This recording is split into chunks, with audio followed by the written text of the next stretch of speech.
Just 7 stories, and your life will never be the same again. It may sound unbelievable, but sometimes a single story is enough to make us pause, reflect, and begin to see the world through completely different eyes. These 7 stories are not distant legends. They are mirrors reflecting our own lives. They speak of the anger you have carried, the fears you've never named, the losses you thought you could never overcome, and the power of forgiveness, something we often believe is impossible. You may have spent years living in exhaustion, in worry, constantly searching for a place of peace. But try stopping here and listening to the stories. You may discover a simple truth you have overlooked. Peace is not something found outside, but in the way we turn inward and see ourselves. Some people spend a lifetime learning how to let go. Others go through thousands of moments of suffering before realizing that happiness is not about holding on, but about allowing everything to return to its natural place. And some, with just a single story, awaken to the inner calm they thought they had lost forever. 7 stories, 7 keys. Each key opens a hidden door within your heart. When that door opens, you may find yourself smiling at the very things that once caused you pain. You may shed tears as you realize how tightly you've been holding on, or you may simply fall into a silence, but a silence deep enough for you to finally meet yourself again. And when this journey is complete, you will see that what you have been seeking all along was never far away. It has always been here, in this very breath, in this very moment. Just 7 stories, and your life will never be the same again. Story number 1, Arjun and the Cracked Pot. Chap 1. Arjun carries water every day. In a small village in northern India, where endless wheat fields shimmer under the bright sun, there lived a farmer named Arjun. His life was simple, beginning each morning with the call of peacocks across the fields and ending beneath the flickering flame of an oil lamp in his clay home. Arjun was not wealthy, but he was hard-working, gentle, and beloved by the villagers for his honest nature. Every morning, before the sun rose over the horizon, Arjun would lift a bamboo yoke across his shoulders, balancing 2 large clay pots. He would walk the dusty red road to the village well, where neighbors gathered to draw the water that sustained their lives each day. The path was not short.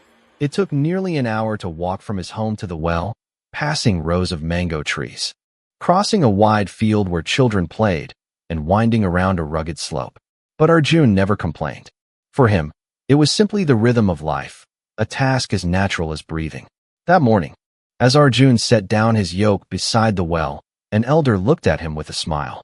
"Arjun, you're here earlier than anyone again. No one in this village is as diligent as you." Arjun returned the smile, wiping sweat from his brow. "If I don't come early, the water gets stirred and cloudy.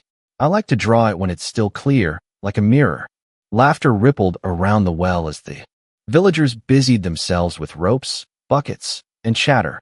Arjun tied the rope to his earthen bucket, lowered it deep into the well, listening to the splash as it filled, and pulled it up with steady strength. He poured the water into his 2 large pots, one on each side of the yoke, careful not to spill a drop. These 2 pots had been with him for years. One was flawless, always carrying its water safely home. The other had a long crack running from its rim to its base. It did not shatter, but it leaked enough for water to drip, drop by drop, along the long road back. Arjun knew this well. Each day he saw the damp trail left on the ground where he walked. Yet he never thought of discarding the cracked pot. To him, it was still useful, still a companion in his daily journey.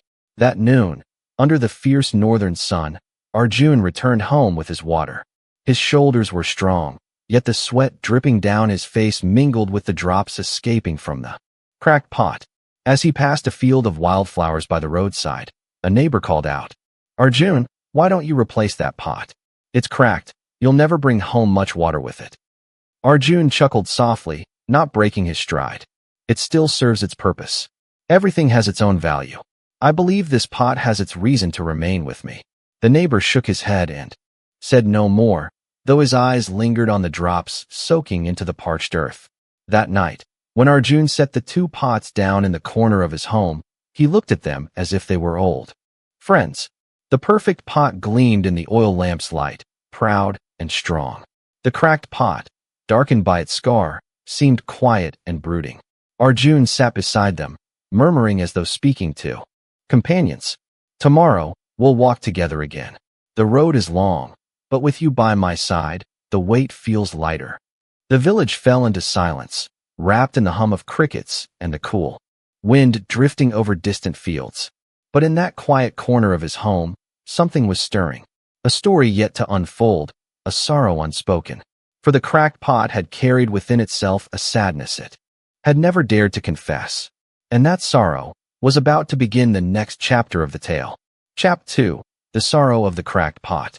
The next morning, as the first rays of sunlight brushed the village roofs, Arjun once again lifted the yoke onto his shoulders. The two clay pots swung gently at his sides, one whole and proud, the other scarred with its long crack. The dusty path stretched before them, winding toward the village well. But on that day, something different stirred. The cracked pot, after years of silence, could no longer keep its grief hidden. Its voice, long trapped within the clay, trembled in the morning air. Arjun, it whispered softly, almost as though ashamed. Arjun paused mid-step. His eyes widened as he glanced down at the pot. Though startled, he did not seem afraid. Instead, a gentle smile flickered across his lips. You finally decided to speak? The cracked pot hesitated, then its words spilled out, heavy with sorrow. I have carried this wound for so long. Every day, you walk this long road with us. And every day, I fail you. Look at me. I can never hold the water as I should. By the time we return home, I have lost nearly half of what you drew from the well. What use am I compared to the other pot? Strong, flawless, never wasting a drop. I am only a burden to you. The words fell into the silence of the path, echoing louder than the birdsong above. Arjun slowed his steps, his brow furrowed, listening carefully to the grief that had lain hidden for years. The cracked pot continued, its voice breaking. I see the disappointment in the villagers' eyes. They whisper behind your back, asking why you keep me. I am ashamed, Arjun. Every day I fail, and every day you still carry me. I don't understand why.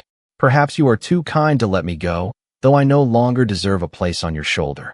Arjun stopped by the roadside, setting down the yoke.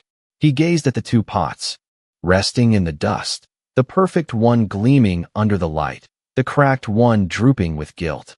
For a moment, he said nothing, only brushing the dust from his hands. Then, kneeling closer to the cracked pot, Arjun spoke softly, like a father comforting a child. Do you really think you are worthless? Do you believe you've given me nothing all these years? The pot quivered. What else could I have given? Every journey ends with me emptying myself along the road. You deserve better than a broken vessel like me. Arjun's eyes softened, yet he did not argue further. Instead, he lifted the yoke once more, balancing it across his shoulders. Come, let's return home. Tomorrow, I will show you something that may change how you see yourself. The cracked pot fell. Silent, puzzled, but still heavy with shame. Along the long road back, drops of water continued to fall, darkening the soil one patch at a time. The sun climbed higher, casting golden light over the fields. Arjun's steps were steady, but the air was charged with unspoken meaning. Something awaited at the end of this path, something the cracked pot had never noticed, though it had walked the same road countless times. And in that silence, the story held its breath, ready to reveal the truth that sorrow had long concealed. Chapter 3, The Secret of the Flowers. The next morning, when the first light of dawn barely touched the horizon, Arjun once again stepped out of his small mud brick house. He placed the wooden yoke across his shoulders, with two clay pots hanging at each end, clinking softly like the familiar music of labor. The flawless pot shone with strength and confidence in its perfection. The cracked pot, as always, drooped quietly in shame, the long scar on its side like a wound that would never close. The path to the well was still covered in morning dew. Droplets fell from the leaves along the roadside, catching the light and scattering it into shimmering fragments of glass.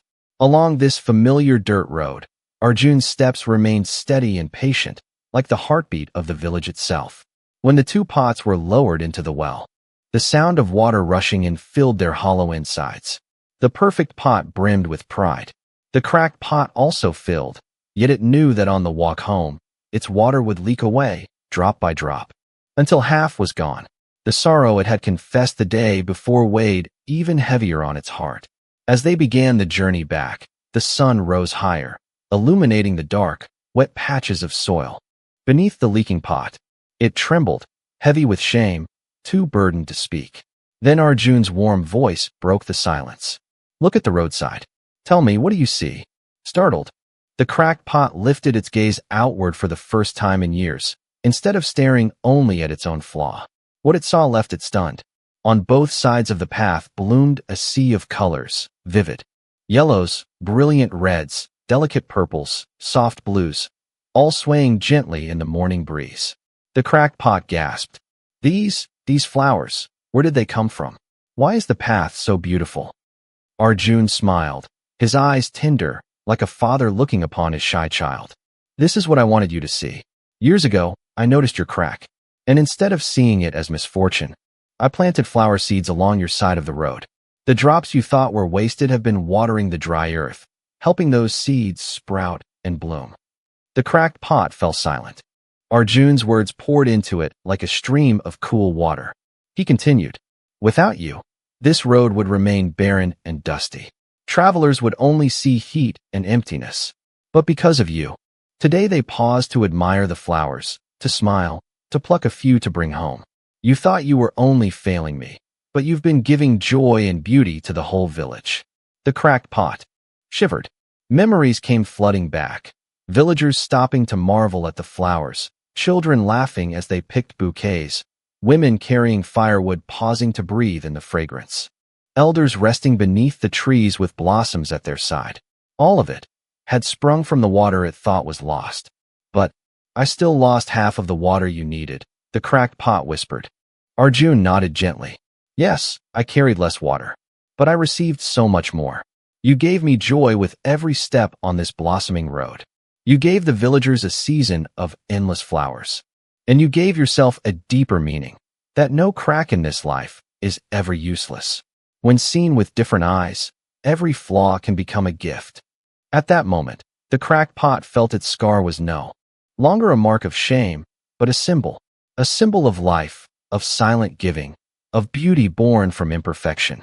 The morning sun stretched across the fields, sparkling on every petal like 1,000 drops of smiling water.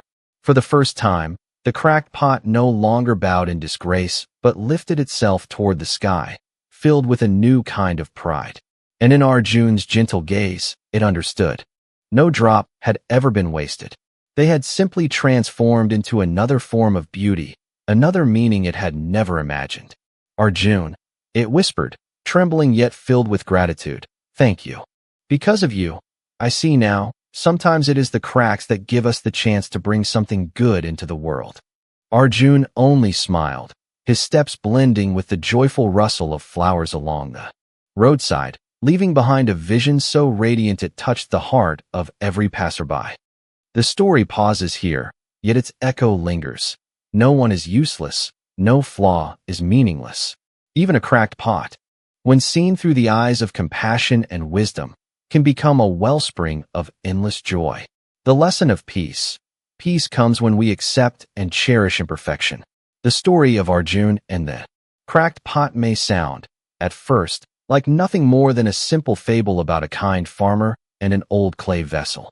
Yet hidden within its simplicity lies a profound message, one that touches the very heart of Buddhist teachings on imperfection, acceptance, and inner peace.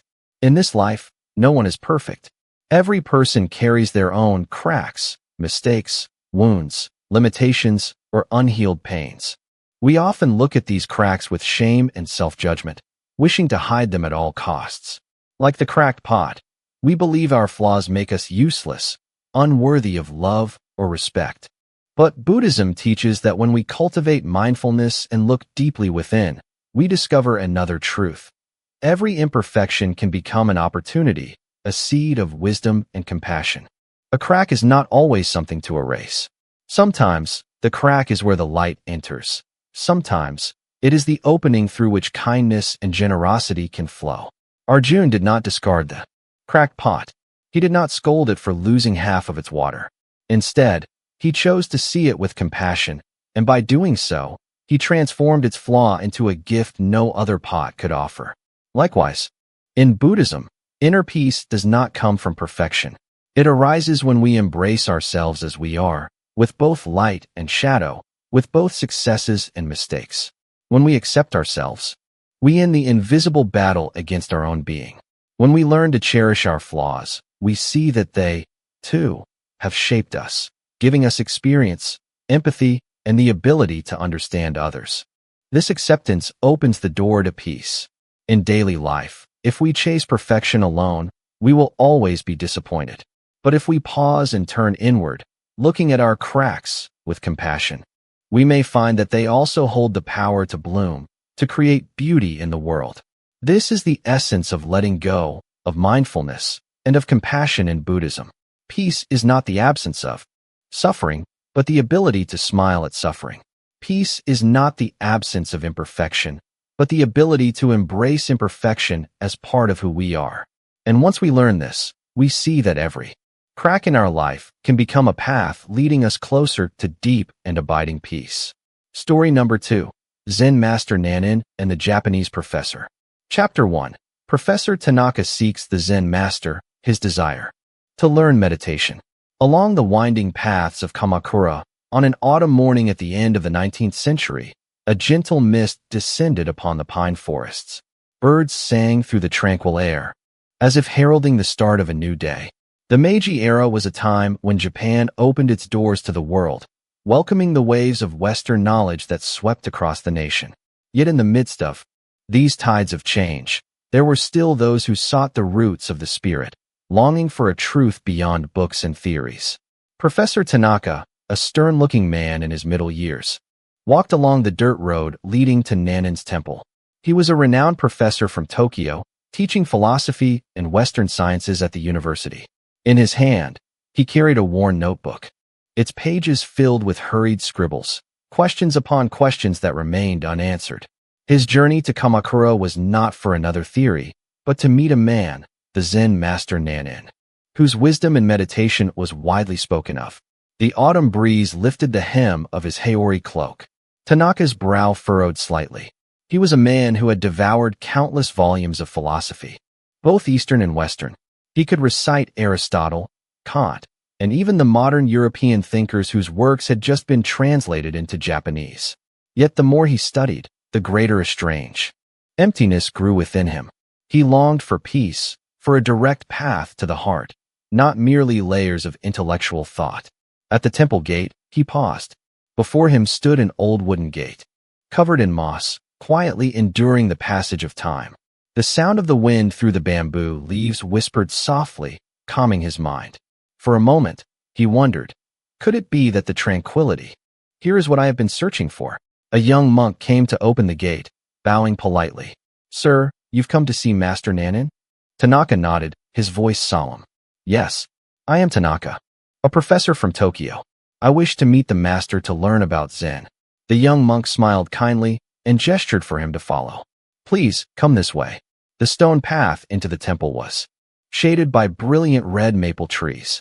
Autumn leaves fell gently, covering the ground like a natural carpet. The sound of Tanaka's footsteps blended with the rhythm of the wind. His heart began to race. From a professor used to lecturing in halls, he was now but a student seeking guidance. When he entered the meditation hall, Nan-in was already waiting. The Zen master was in his 60s. His hair cropped short and silver, his face calm with eyes that seemed to see directly into the soul. Before him sat a small teapot, steam curling upward, and 2 simple clay cups. There was no display of grandeur, no hint of pretension. Nan-in simply sat there, as serene as breath itself. Tanaka bowed deeply, then spoke. Master, I have traveled far and studied much, yet my heart is not at peace. I wish to understand Zen, and I humbly ask for your teaching. Nan-in smiled gently, his eyes radiating compassion. He did not answer at once, but instead gestured for Tanaka to sit on the mat opposite him. The room was silent, filled only with the soft, bubbling sound of the teapot. Tanaka opened his notebook, turning its pages dense with words. He began to explain. I have studied Confucius, Laozi, the philosophies of Greece, Germany, England, and France. I know many definitions and theories.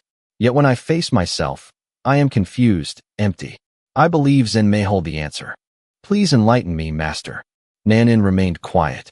He lifted the teapot and began pouring tea into Tanaka's cup. The rising steam carried the fresh fragrance of green tea, filling the room. Tanaka watched the stream flow into his cup, and for a brief moment, his restless mind stilled. But then he noticed Nan-in did not stop pouring. The tea reached the brim, then began spilling over the edge, dripping onto the wooden tray. Tanaka frowned, about to speak, but restrained himself, waiting to see the master's intention. In that moment, a strange feeling rose within him, curiosity mixed with unease. Could this be the beginning of the lesson he had sought? The room grew quieter still, broken only by the steady rhythm of tea drops falling, one after another, like the beat of a heart. Tanaka felt that within this silence, there was something deeper than all the books he had read. And in that very instant, he knew what was about to unfold would transform his understanding forever. Chapter 2. The Overflowing Teacup.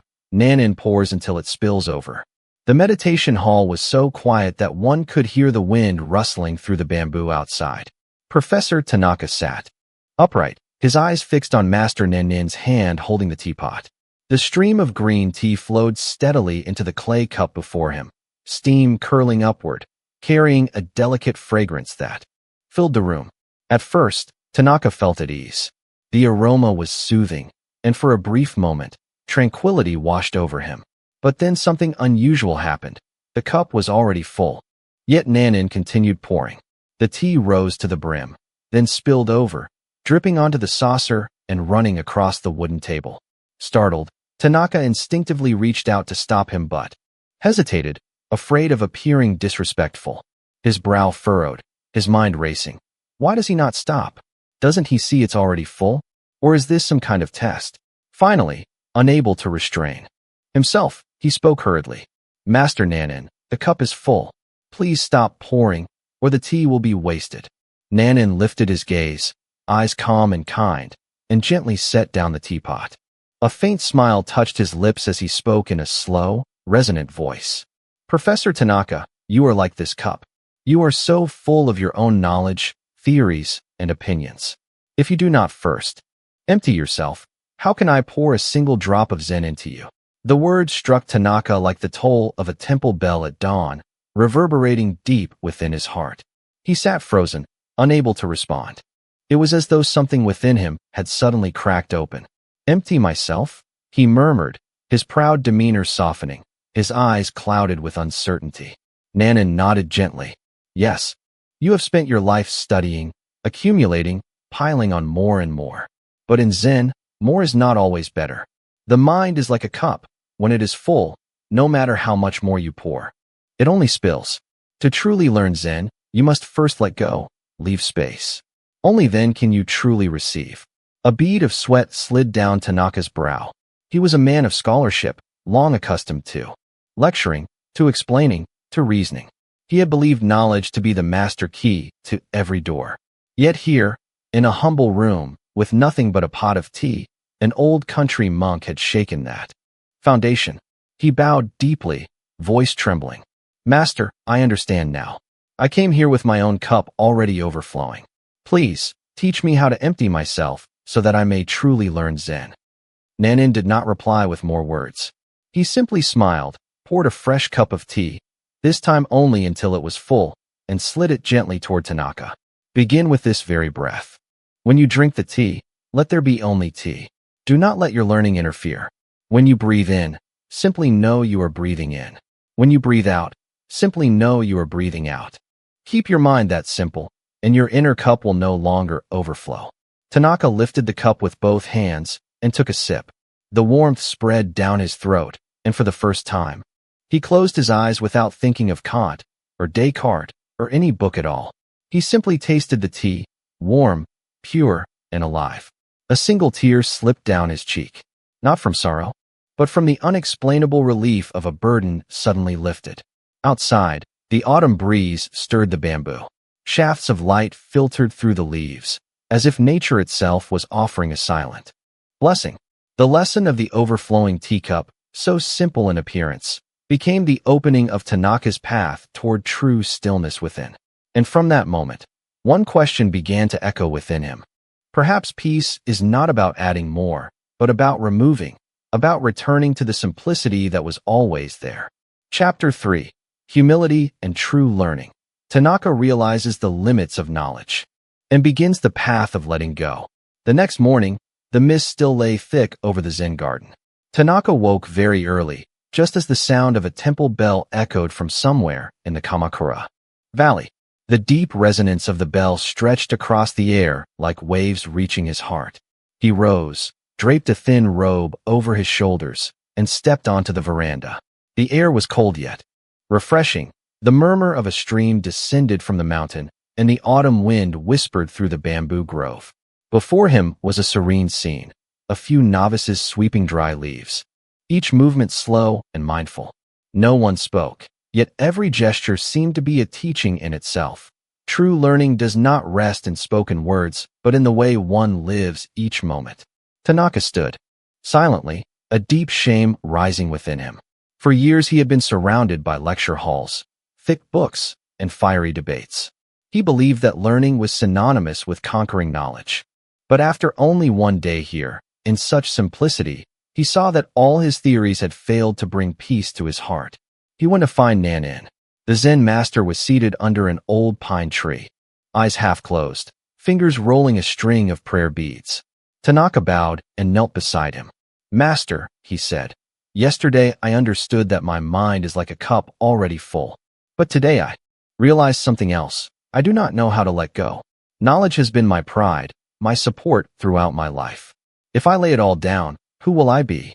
Nan-in opened his eyes, gazed at Tanaka for a long moment, then asked softly, "Do you think a mountain ceases to be a mountain if it gives up its rocks?" Tanaka froze, then slowly shook his head. "No, master. A mountain remains a mountain, whether it has rocks or not." Nan-in smiled gently. "And so it is with you. A person does not vanish when they release knowledge. They simply become lighter, clearer. Knowledge is indeed precious. But when you cling to it as your very identity, it becomes a chain. Humility is to see the value of knowledge, but also its limits." These words shook Tanaka deeply. Never before had he thought about the limits of knowledge. In the academic world, everyone competed to know more, to prove themselves superior. Yet Nan-in taught that humility is the gateway to truth. Tanaka bowed lower, his voice trembling. "You are right. I have allowed knowledge to feed my arrogance. I thought I understood, but the more I knew, the further I strayed from the truth. Please teach me. Master, how do I begin?" Nan-in laid his thin, warm hand on Tanaka's shoulder. "Begin by learning like a child. A child carries no prejudice, no rigid grasping. It listens with the whole heart. Sit, breathe, watch a leaf fall without rushing to analyze it. Listen to the stream without needing an explanation. When your mind can be still, true learning begins." Those words echoed in Tanaka. He felt, for the first time, that humility did not make him smaller, but made him more open, like an empty field ready to receive the rain. In the days that followed, Tanaka remained at the temple.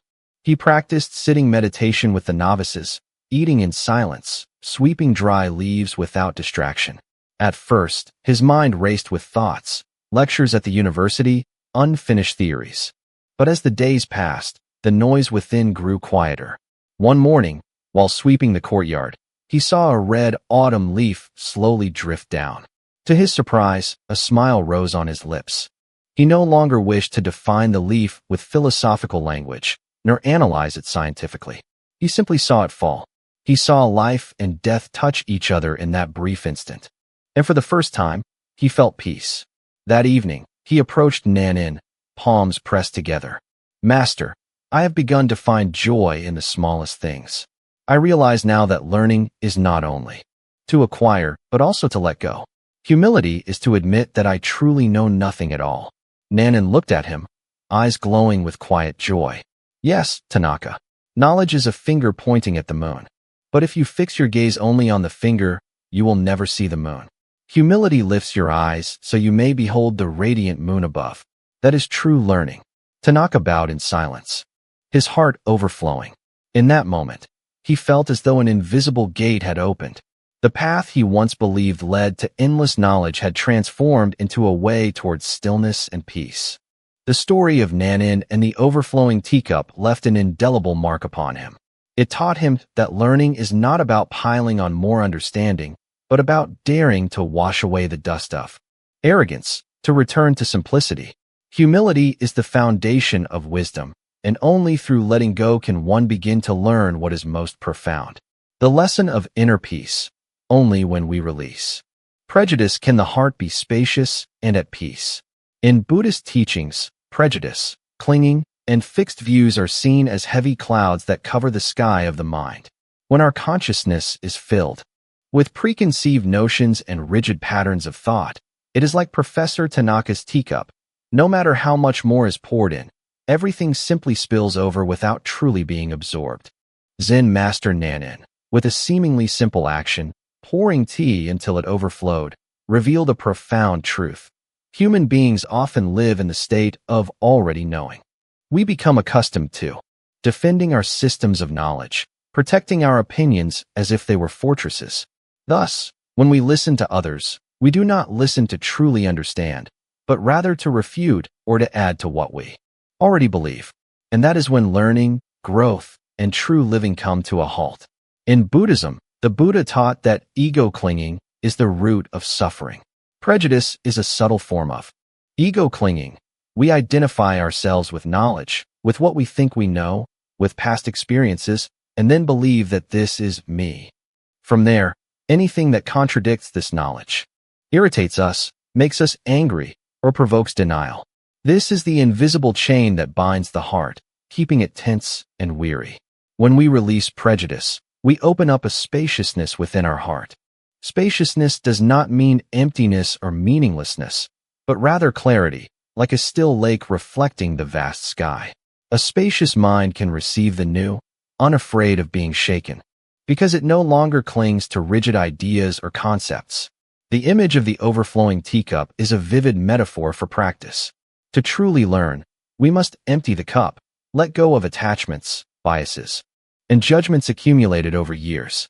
Only then can the Buddha's teachings, a teacher's guidance, or even the simple lessons of daily life seep in and nourish our being. Looking more deeply, we see that letting go of prejudice is not only a way to learn, but also a direct path to peace. When we cling to prejudice, we are constantly torn by opposition, me and others, right and wrong, victory and defeat. But when we step back and open our heart, we see that all viewpoints are just fingers pointing to the moon, not the moon itself. Truth lies not within our rigid frameworks, but beyond them, in silence, in observation, in the flowing current of life itself.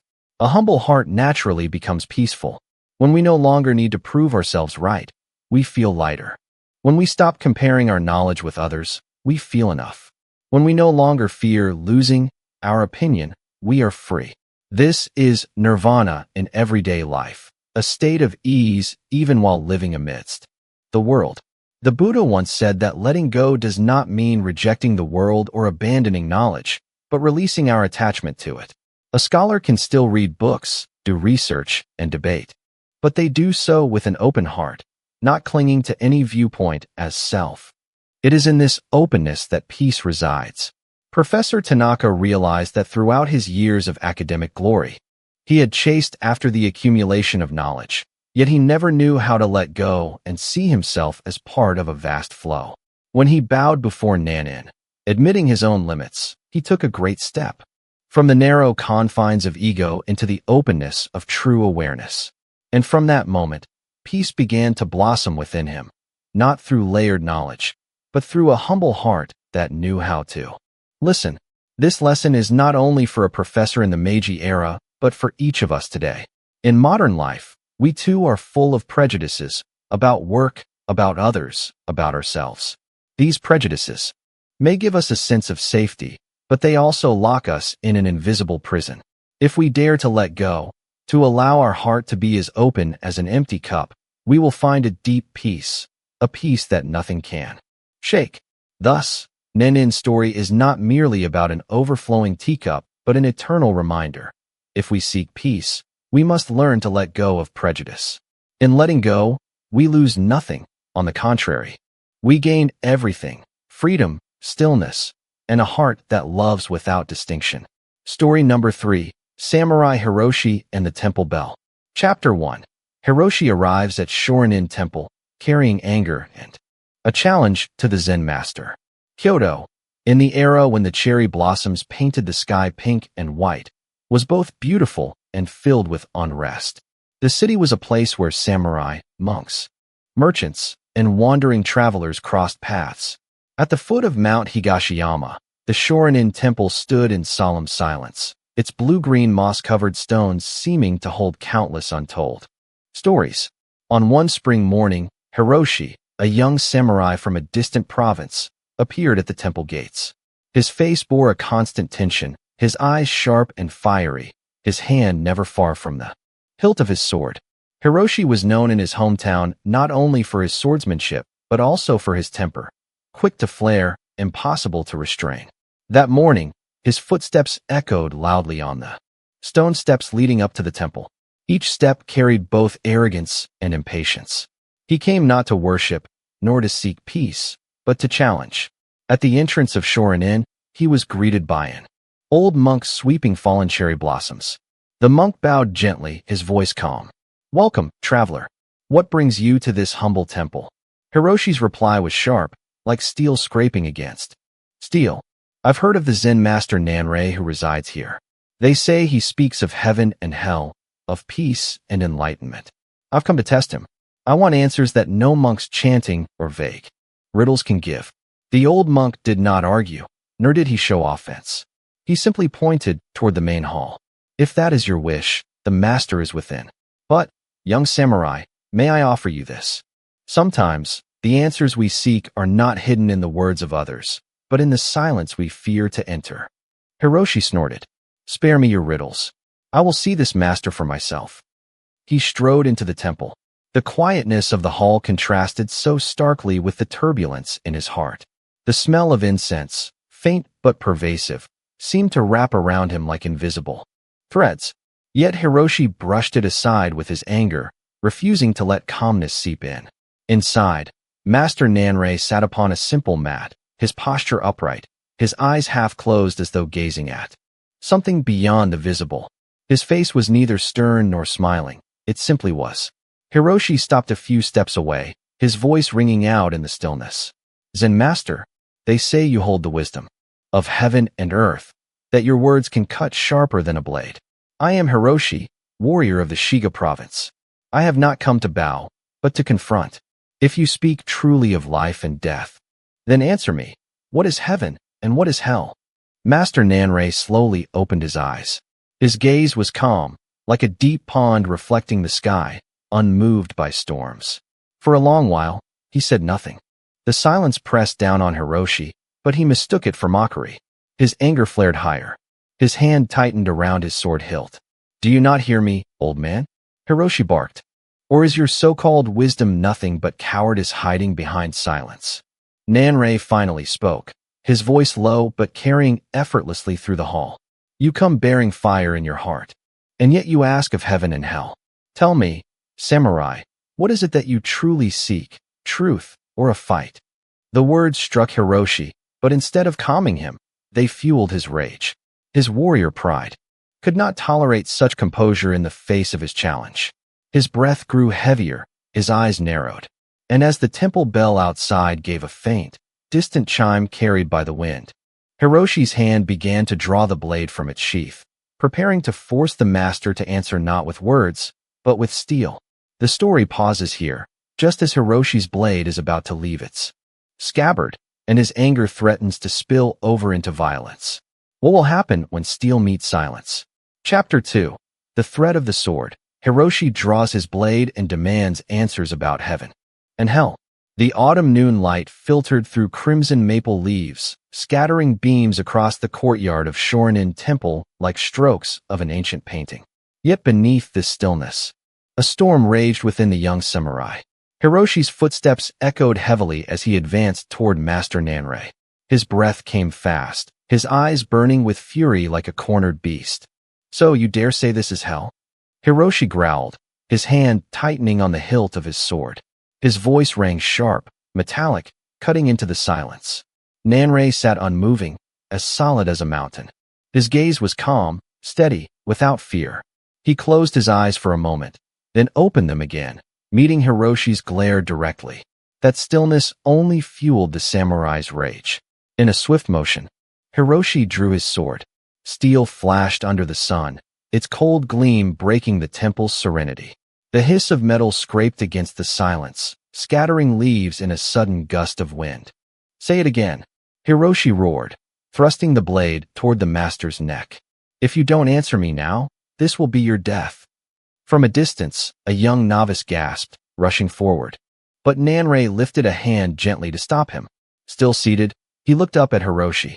His eyes held no fear, only a quiet radiance, a light beyond words. Nan-in's voice came slow, steady, each word echoing. "Yes, Hiroshi, this is hell." The samurai froze. His grip on the hilt tightened, veins pulsing. His heart pounded wildly.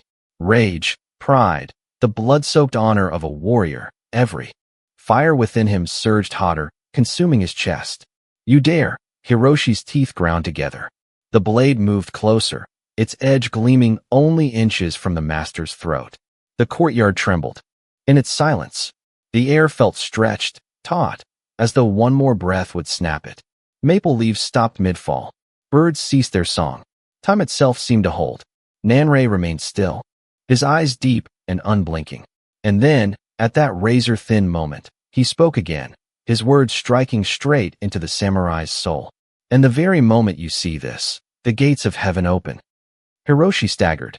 His hand trembled. The words pierced him like an arrow. Visions stormed his mind. Times he had lashed out at comrades without cause, the faces of men who had fallen to his sword. Over petty slights, nights of hollow pride and isolation. All rose at once, crashing against the truth in Nan-in's words. A bead of sweat slid down his temple. His breath came ragged, then slower. His arm felt heavy, weighed down by more than steel. The sword quivered in his grip. Nan-in did not flinch. His faint smile carried a serenity beyond life and death, as though his very being rested. Wholly in this present moment. "Do you see now, Hiroshi?" The master's voice was soft, yet resounded like a bell. "Hell is not far away.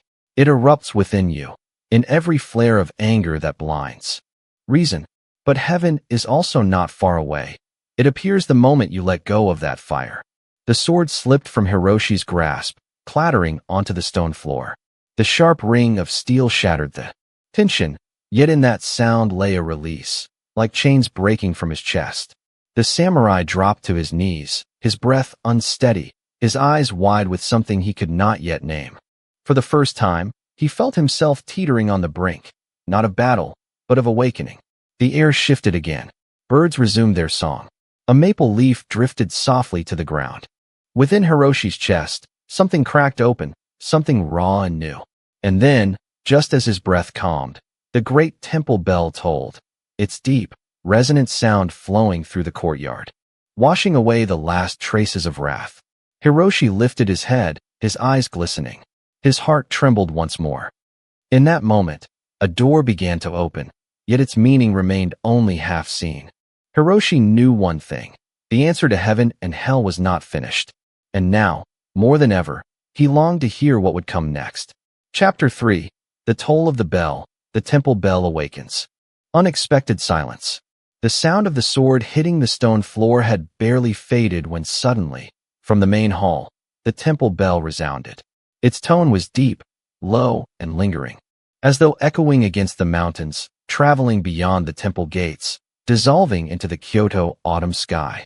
The bell did not rush, nor did it command. Its sound was round and whole, like waves flowing gently through the heart of anyone who listened. For the monks, it was a familiar reminder of daily practice.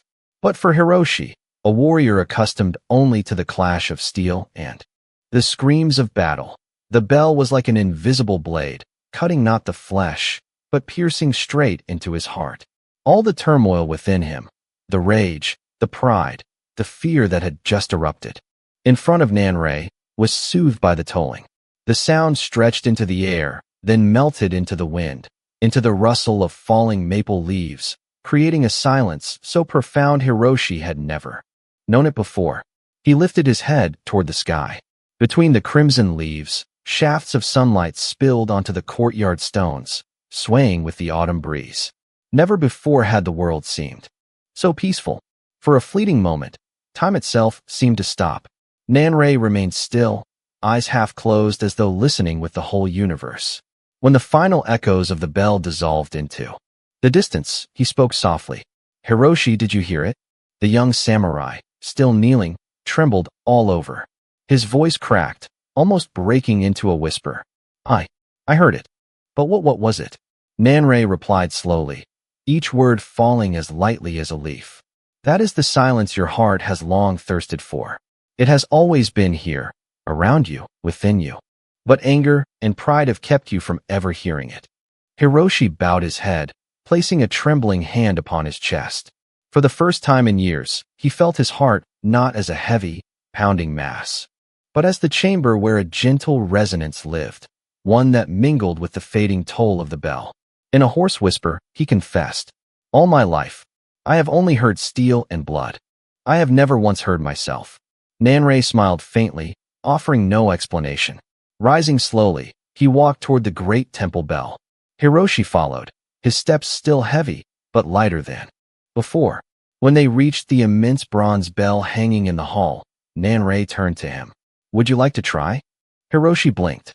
"To strike the bell?" The master nodded. "Yes, with your whole presence in this very moment. Not with strength, not with anger, but with stillness." The young samurai placed his hand on the wooden striker, the same hand that had gripped a killing blade now shook with uncertainty. He drew a deep breath, closed his eyes, and then struck. The bell sang again, its sound rolling outward. But this time, Hiroshi did not only hear it with his ears. He heard it with his whole being. The sound traveled through him, filling every corner of his body. It did not burn like fire. It cooled like a flowing spring. In that instant, he understood.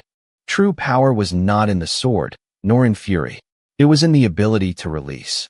When he had set down his blade and struck the bell, he had tasted freedom for the first time. As the sound faded, Hiroshi opened his eyes. In them, the old flame of pride had dimmed, replaced by a fragile but radiant light. Bowing deeply before Nan-in, he said, "Please, teach me. I want to understand the peace I felt today." Nan-in spoke no further. He simply placed a hand on Hiroshi's shoulder and nodded. At that moment, a proud samurai bowed not because he was defeated, but because he had found a new path. A door had opened in his heart, where heaven and hell were no longer distant realms, but choices of the mind in each passing moment.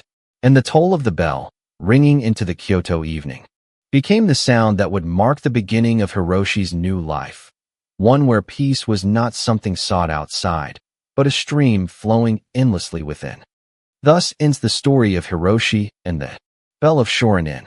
Yet its echoes linger, waiting for anyone who pauses long enough to truly listen. The lesson of inner peace. Mindfulness transforms the heart in an instant.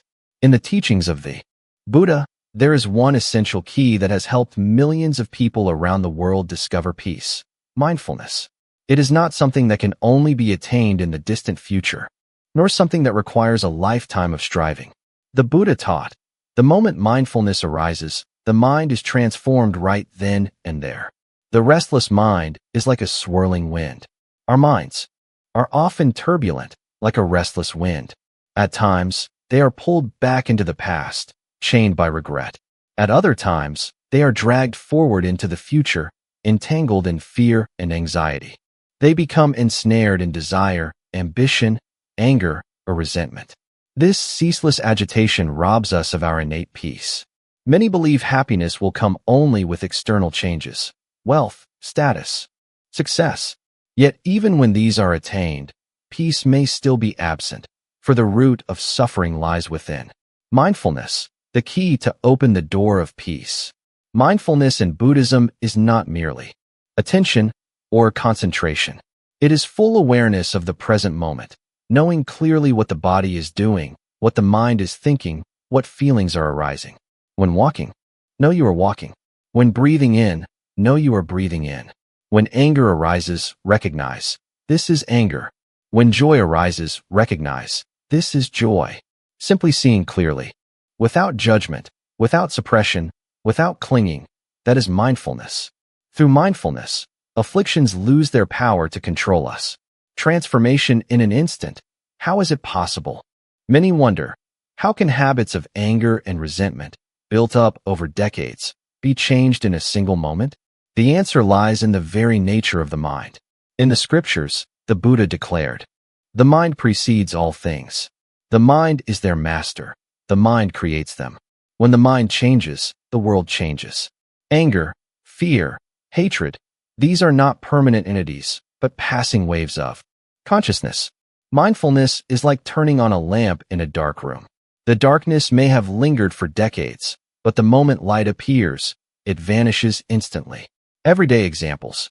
A mother, furious at her child for breaking a bowl, takes a deep breath and recognizes, this is anger. At once, the heat of her rage diminishes. An employee overwhelmed by deadlines pauses for a minute, places a hand on the chest, and acknowledges, this is anxiety. The storm begins to quiet.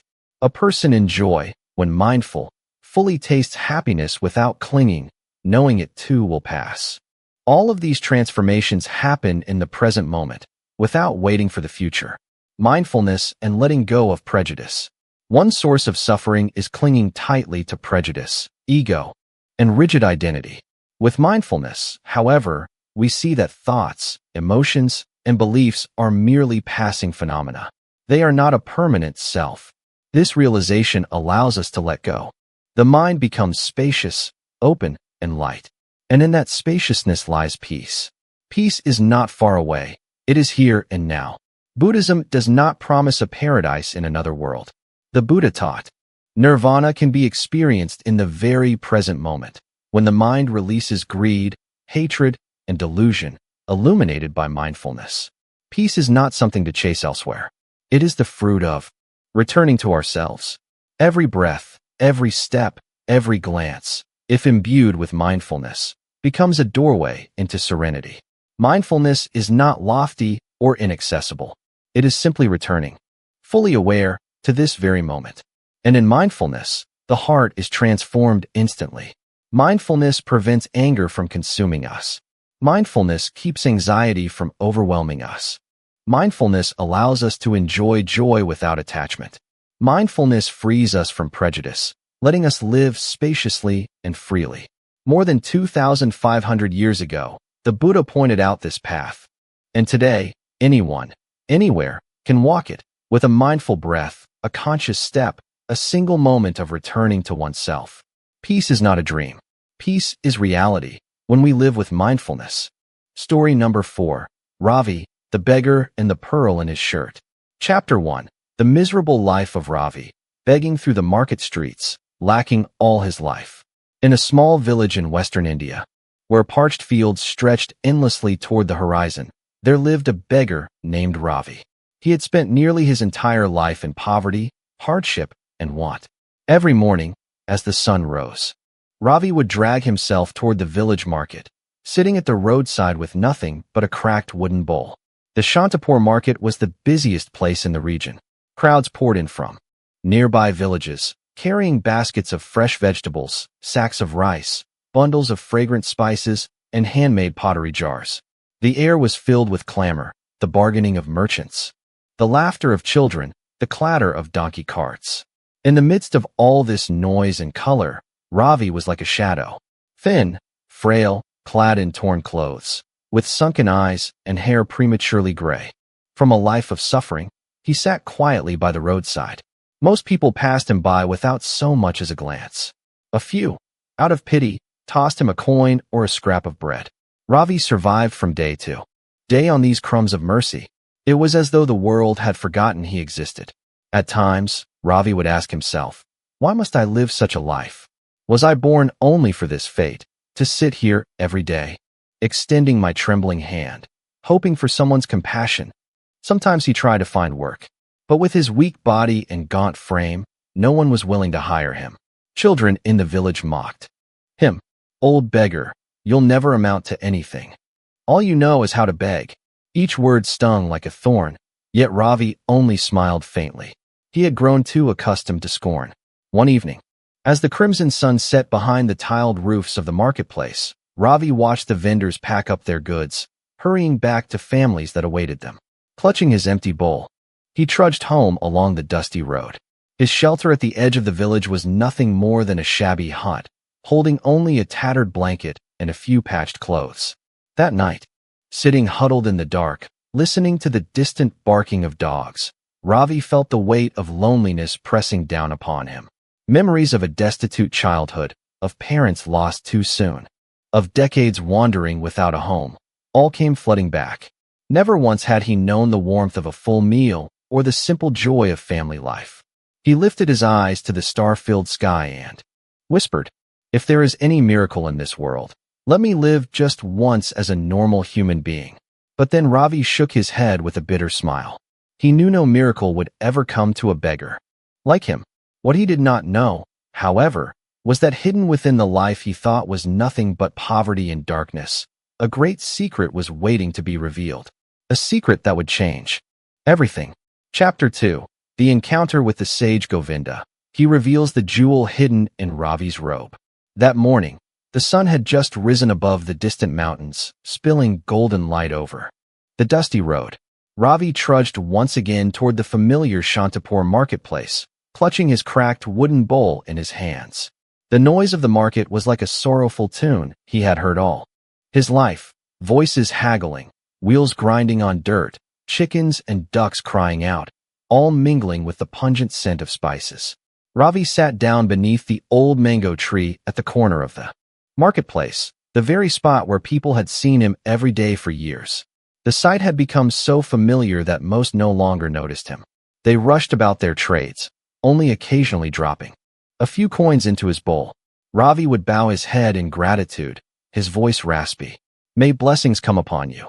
That morning, however, a stranger appeared in the market. He was a sage, tall and slender, radiating an unusual serenity. His long silver hair draped over his shoulders, and his eyes shone with a calmness like a lake unruffled by wind. He wore a simple ochre robe and carried a bamboo staff. People whispered his name in awe, Govinda, a wandering ascetic known for teaching stillness and wisdom. Govinda walked slowly through the market, buying nothing, simply observing. As he passed the mango tree, he stopped, his gentle eyes fixed on Ravi, as though seeing through the dust and rags to something hidden within. "My brother," Govinda's deep, warm voice rang out. "Why do I see so much sorrow in your eyes?" Ravi was startled. For years, no one had looked at him with such kindness. He lowered his gaze and replied softly, "Master, I am but a wretched beggar. My life has known nothing but hunger and disdain. Sadness is only natural." Govinda sat beside him, his eyes listening to what Ravi had not spoken. After a pause, he smiled gently. "But I see within you a treasure perhaps even you do not know." Ravi stared at him, stunned. He gave a bitter laugh. "A treasure? Do you mock me? All my life I have had nothing but this cracked bowl. My rags are my only garment, and my shelter is no more than scraps. If I had a treasure, would I be here begging for scraps?" Govinda did not rebuke him. He simply pointed to Ravi's tattered robe. "In this very robe, there lies a precious jewel." The words struck Ravi like lightning from a clear sky. He gaped, scarcely able to believe what he had heard. Hastily, he searched his robe, tugging at every seam, probing the worn fabric. At last, from a frayed corner, he pulled out a small bundle wrapped in cloth. When he unfolded it, a green light flashed before his eyes. Ravi gasped. "Heavens, what is this?" It was a flawless emerald, glowing under the morning sun. Its brilliance reflected upon Ravi's gaunt face, and his eyes filled with tears. Never in his life had he touched anything so precious. How did you know?" he whispered, trembling. Govinda smiled and said calmly, "I did not give you this jewel. It has been with you all along. Life is often like this. We carry treasures within us, yet live as beggars." Ravi clutched the jewel, his heart pounding wildly. For years he had suffered, despised, mocked by others, and yet, all the while, a priceless gem had been sewn into the rags he wore. "I truly never knew. Not once have I seen it. Why is that so?" Ravi stammered. Govinda placed a hand on his shoulder, his gaze profound. Because your eyes were always turned outward, fixed on what you lacked, forgetting to see what was already yours. People suffer not because they have nothing, but because they fail to see what they already possess. Ravi sat frozen, eyes brimming with tears, stunned and pained. All these years he had lived like a blind man, never realizing the shining jewel hidden in his robe. Around him, the marketplace still bustled, but to Ravi the world seemed to stand still. He could only hear the pounding of his heart, and Govinda's words echoing in his mind. People suffer not because they have nothing, but because they fail to see what they already possess. In that moment, everything familiar seemed strangely foreign. He did not know whether to rejoice at the discovery or to grieve for the years wasted. Govinda rose slowly, his voice gentle. This jewel is but a symbol. The true treasure lies not in gems or gold, but in the peace of your own heart. When you see that, your life will be transformed. Ravi watched the sage's figure fading into the crowd. In his hand, the jewel still glimmered. But within his chest a greater question burned. If this jewel is only a symbol, then what is the true treasure he spoke of? He sat in silence, shaken to the core. A life that seemed condemned to misery had suddenly revealed an open doorway, leading toward a journey Ravi had never imagined. Chapter 3. The Astonishment. Ravi never knew he had carried a treasure. Ravi sat beneath the old mango tree, his trembling hands clutching the glittering jewel. The emerald's green light reflected into his weary eyes, and tears welled up until they blurred his vision. Memories of his long, bitter life rushed back, begging in the streets of Shantapur, surviving on scraps, enduring the contemptuous stares of passers-by, being chased away like a stray dog. All the shame, all the hunger, all the loneliness came crashing over him in a single wave. Could it be? Could it truly be that all my life I suffered hunger, humiliation, and misery, while right here, sewn into these rags, there lay a priceless jewel? Ravi whispered, his voice breaking. He thought of his childhood of starvation. Orphaned at an early age, he had wandered from village to village, stretching out his small hand for crumbs. He remembered the village boys pelting him with stones, jeering, "You'll never have anything precious. You were born to be nothing but a beggar." Those words had carved deep wounds into his soul, convincing him that he was destined only for poverty. And yet now, this dazzling jewel lay in his hands. The cruel irony pierced him. All along, he had been carrying unimaginable wealth, but had lived like a pauper. Tears streamed down Ravi's cheeks. He wept not only from the shock of discovery, but from the unbearable thought, why did I never know? Why did I suffer so much, all these wasted years, when the treasure was with me all along? Then Govinda's words echoed in his memory. This jewel is but a symbol. The true treasure lies within your own heart. The sentence reverberated in him like a bell. But confusion gnawed at his soul. If the jewel was with me all this time, Ravi murmured, then why did I still live in such misery? A merchant passing by saw Ravi crying and asked sharply, "Hey beggar, why are you weeping like that?" Startled, Ravi quickly hid the jewel inside his robe. He wiped his tears, unable to explain. How could he tell anyone that the beggar they had scorned for decades had just discovered a priceless gem in his rags? They would surely think he had gone mad. So Ravi sat in silence, clutching the emerald against his chest, while his world seemed to collapse and rebuild itself at once. He was no longer the beggar he had always believed himself to be, yet he did not yet understand what it meant to be truly rich. The shock was not just about the jewel. It was about the collapse of everything he thought he knew about himself. Regret, anger, confusion, all swirled within him.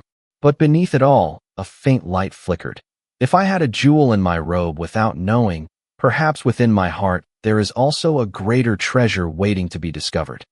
He recalled faint words once heard near the temple, teachings that all beings carry the seed of enlightenment, an inner light already present, but hidden by ignorance.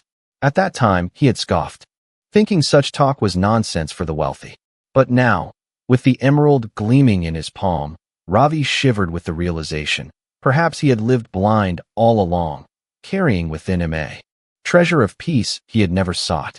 Humph, he whispered to himself through tears. I was never as poor as I believed. My suffering came not from lacking, but from failing to see what was already mine. And then, unexpectedly, a laugh burst from his lips, half bitter, half liberating. Because he knew that no matter how priceless this jewel was, it could not give him back the lost years. The cold nights, the days of scorn. He looked up at the sky.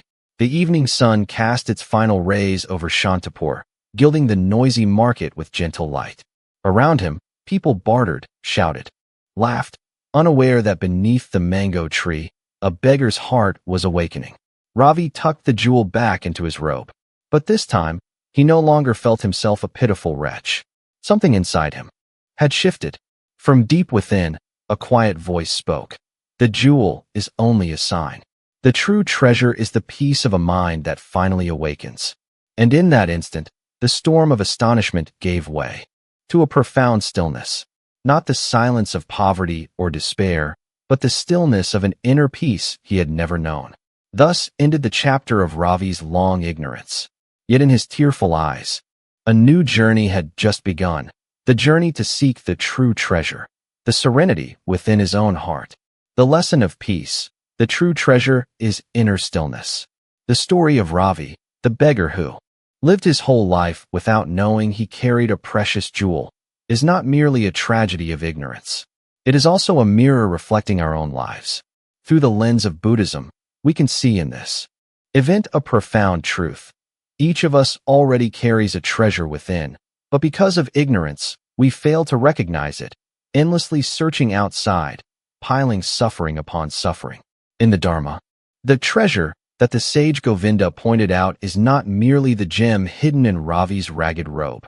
That jewel is only a visible symbol of the invisible treasure, Buddha nature, the innate essence of awakening, clarity, and purity that already exists in every being. When Ravi wept in shock, we saw our own reflection. We too have lived, or are still living, like beggars, begging for love, begging for recognition, begging for external values to fill an inner emptiness. Yet, like Ravi, we forget that within ourselves there is already a jewel that can never be lost, the capacity to live with equanimity, mindfulness, and freedom from greed, anger, and delusion. Buddhism teaches all sentient beings possess Buddha nature. This means that no one is truly poor in essence, even if materially deprived. The real poverty is the lack of faith in our own luminous mind. Ravi suffered from hunger and scarcity, but his greatest poverty was blindness to the jewel he carried. Likewise, people today may possess wealth, fame, and status, but if they do not recognize the richness within, they still live in fear, restlessness, and insecurity. Here lies the true meaning of peace. Peace does not come from possessions or applause, but from a mindful way of seeing. When we realize and accept that everything essential for well-being is already present within, we no longer live as beggars chasing the world.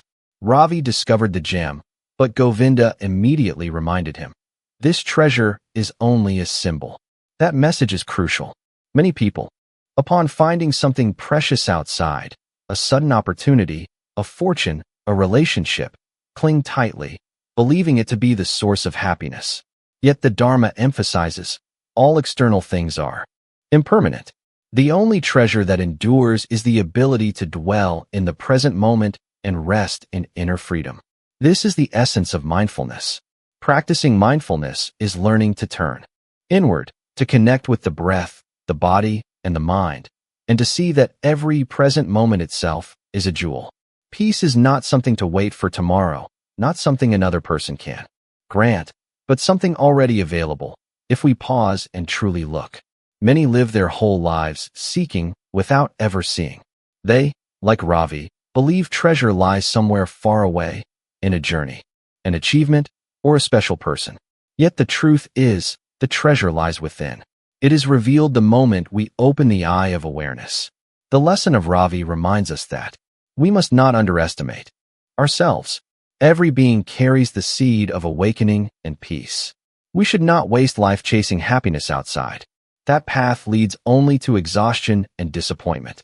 We must turn inward, recognize the jewel in our still heart, and let peace become our eternal wealth. When someone truly recognizes the inner jewel, they are no longer shaken by loss, nor troubled by success or failure. They may live simply, but their heart is vast, abundant, richer than kings. Ravi spent almost an entire lifetime to discover the jewel in his robe, and only then did he begin a new journey, seeking the jewel in his own heart. The same question is posed to us. How much longer will we wander before turning inward? How many more cycles of suffering must we endure before we believe that peace is already here, within us? From the Buddhist perspective, the answer is clear. True happiness and peace do not lie in the future, nor in others, but in awakening to the present moment. When we return in this way, the treasure reveals itself, and we are no longer beggars. Thus, Ravi's story offers a gentle reminder. Stop searching outside. Turn back. Look into the jewel within yourself. True peace has always been there, and will always remain. Story number 5. Master Hyeon and the Broken Bowl. Chapter 1. Master Hyeon's precious bowl, cherished like a treasure. On the green slopes of the southern Korean mountains, nestled among pine forests and the murmuring of streams, stood a small meditation temple. This was where Master Hyeon had lived for many years, teaching his disciples, tending the vegetable garden, and meditating in the endless silence of nature. He was known for his simplicity, detached from all worldly possessions. Yet, in his humble wooden chamber, there was one object he always kept with great care, a porcelain bowl, ivory white, its glaze shimmering like jade, passed down to him by his late teacher. The bowl was not merely a vessel for food. For Hyeon, it was memory, a symbol of his bond with his teacher, a silent witness to years of practice and growth on the path. Every time he looked at the bowl, he saw the presence of the master who had once taught him patience, who showed him how to sweep the courtyard as if sweeping the dust from the heart, how to split firewood as though splitting delusion. To Hyeon, the bowl was sacred. Each morning, before the sun had risen, Hyeon would carry the bowl to the mountain spring. He washed it in the crystal-clear water, dried it carefully, and placed it neatly on a wooden shelf where only one space was reserved just for it. His disciples often teased, "Master, you treat this bowl as though it were more precious than your own robes." Hyeon would smile gently, his eyes far away, and reply, "Because in this bowl, I see my teacher. How could I treat it lightly?" His words silenced them. They understood that the teacher-student bond was unlike ordinary attachment. It was sacred, pure, transcending material value. Yet, deep down, some still worried. For however precious it was, the bowl remained a fragile object. One day, would it still remain whole? Minsu, Hyeon's youngest disciple, was tasked with serving his master, cleaning his quarters, and preparing meals. Each time he touched the bowl, his hands trembled, fearful of breaking it. Once, while washing it, water splashed, and the bowl nearly slipped from his grip.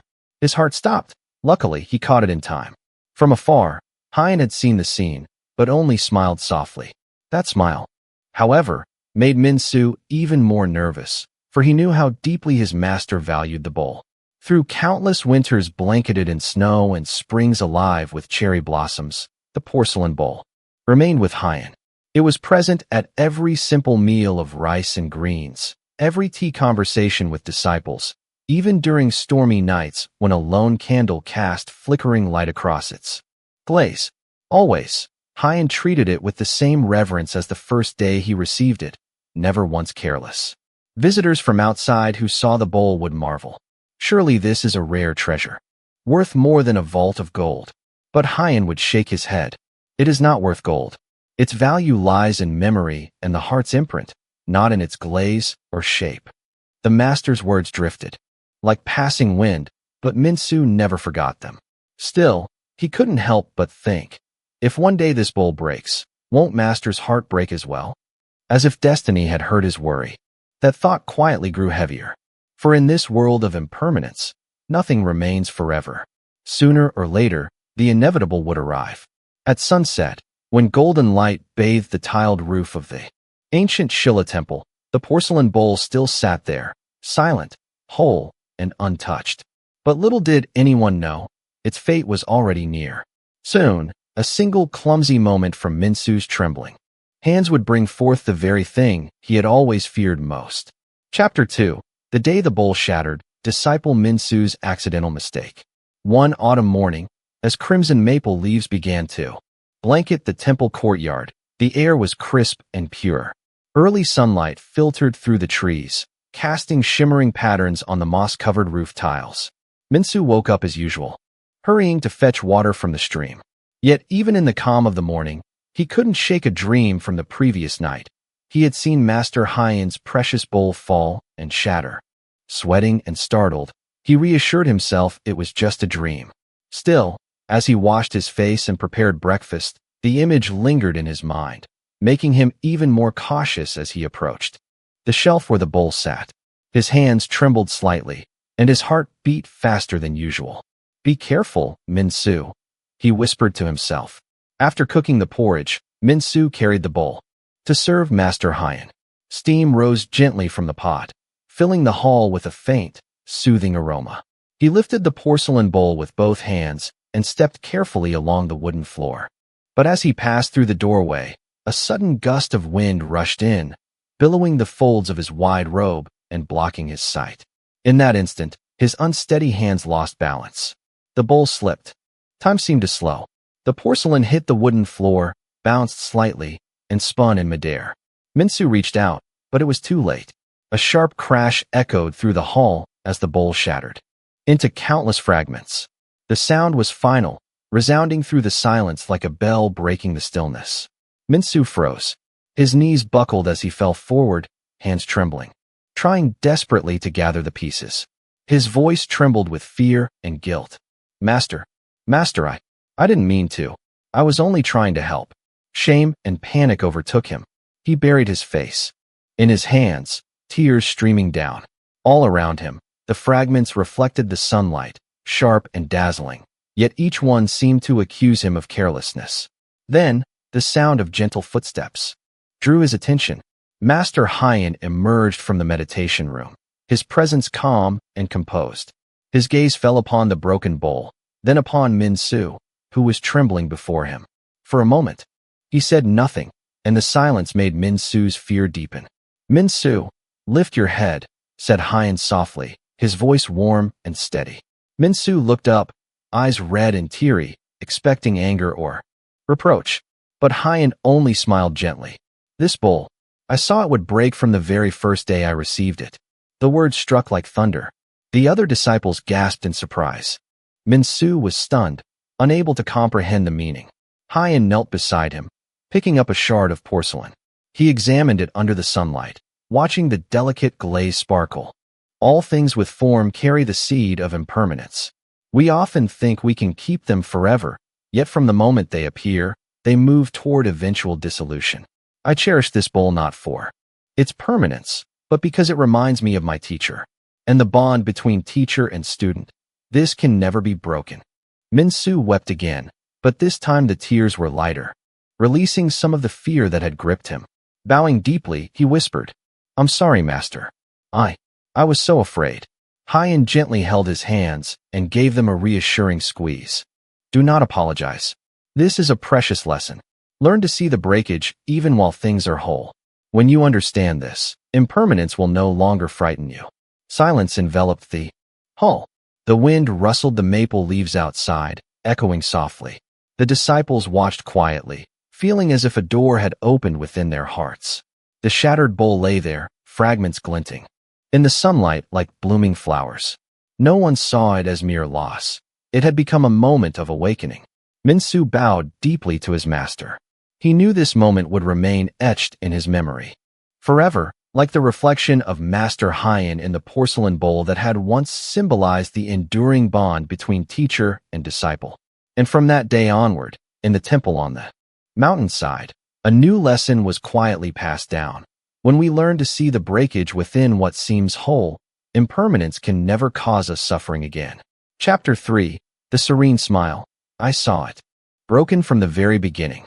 After the shocking moment when the precious bowl shattered on the floor, the meditation hall fell into a deep silence. Even the autumn wind rustling the maple leaves outside seemed to pause, as if the world itself were holding its breath. The disciples stood quietly, sensing the gravity of what had happened, yet still unable to fully grasp the profound lesson Master Hyeon was imparting. Min-soo remained kneeling before the scattered fragments, his hands trembling and eyes red from tears. Shame and fear weighed heavily upon him. He kept repeating his apologies in his mind, blaming himself for his carelessness. Then Master Hyeon approached, moving slowly and calmly, his gaze gentle, and his warm smile brought a sense of peace that seemed to lighten the heavy atmosphere. "Lift your head, Min-soo," Hyeon said, his voice calm, yet powerful with tranquility. Min-soo slowly looked up, still dazed, eyes wet with tears. The master sat beside him, picking up a shard of porcelain and holding it in his palm, gazing directly into Min-soo's eyes. "Do you see, Min-soo? All things with form carry the nature of impermanence. This bowl, from the very first day I received it, already contained the possibility of breaking. I saw it broken from that day." Hearing these words, Min-soo shivered, unable to comprehend at first. "Master, how can you remain so calm? Why are you not angry when all your care and reverence for the bowl are gone?" Hyeon smiled, a smile devoid of reproach or sorrow. It was the smile of someone who had understood impermanence, who had lived through countless moments of suffering, and realized that all things have a beginning and an end. "Min-soo, if I were angry, would it mend the bowl? It is broken, and that is all it can be. But my mind, and yours, can remain at peace even when things are shattered. Awareness of impermanence, understanding the fleeting nature of all things, grants true peace. I cherish this bowl not because it would last forever, but because it reminds me of the teacher who gave me knowledge, of the sacred bond between teacher and student. That bond is never lost." Min-soo remained silent, yet every word echoed within him. His tears flowed again, this time lighter, freeing him from the fear and guilt that had gripped him. He realized that the true value in life is not material objects, but knowledge, awareness, and the heart.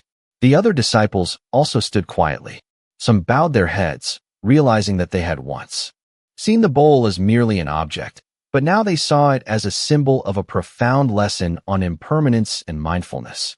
The shattered fragments were no longer a loss, but a testament to a crucial lesson. Peace does not lie in possessions, but in how we accept things as they are.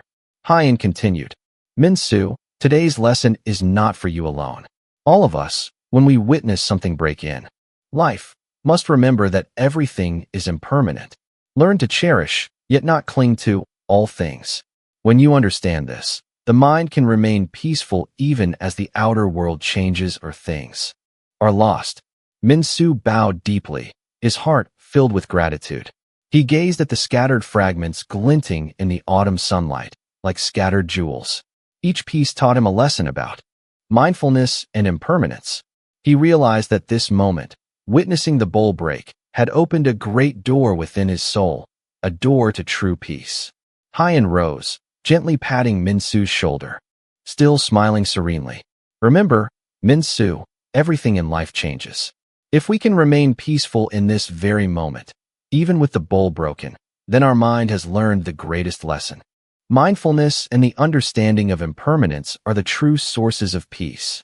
And from that day forward, in the quiet mountainside temple, each fragment of the broken bowl was not merely an end of an object, but the beginning of a lesson on the mind, peace, and mindfulness, a lesson passed down to every generation of disciples to come. Lesson of inner peace, understanding impermanence, frees us from fear of loss. In Buddhism, impermanence and nikka is one of the three marks of existence. All phenomena, emotions, and experiences are born, exist, decay, and cease. Nothing lasts forever, and this truth is fundamental for attaining inner peace. When we perceive the world through the lens of impermanence, we understand that loss, failure, or change are not disasters but inevitable aspects of life. This awareness frees the mind from fear, attachment, and suffering. Hyeon's treasured bowl, though now broken, perfectly illustrates this truth. To the disciples, the fragments might seem like a loss, yet from a Buddhist perspective, they serve as a living lesson on mindfulness and awareness. True inner peace does not come from assurance that the outside world remains unchanged, but from the ability to maintain a steadfast and clear mind amidst all fluctuations. Mindfulness is the capacity to be fully present in each moment, observing everything that occurs without judgment or resistance. When a cherished object is lost or damaged, a mind lacking mindfulness falls into suffering, regret, and fear. But recognizing impermanence allows us to see events as natural occurrences, eliminating the need to cling or overreact.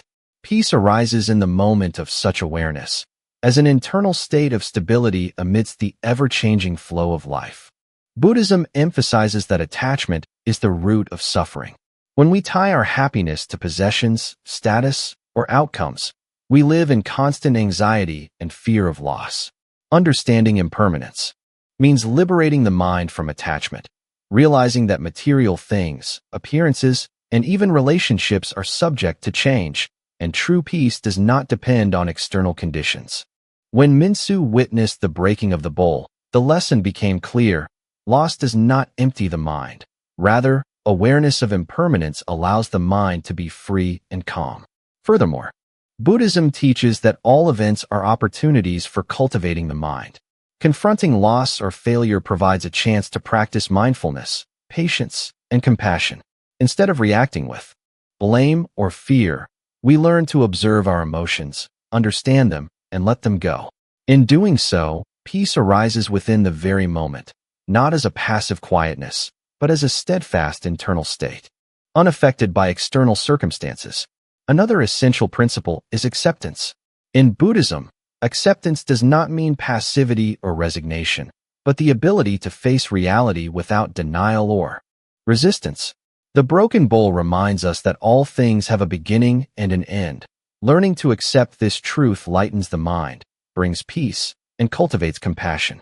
Understanding impermanence allows us to treasure the present moment and appreciate what we have without clinging.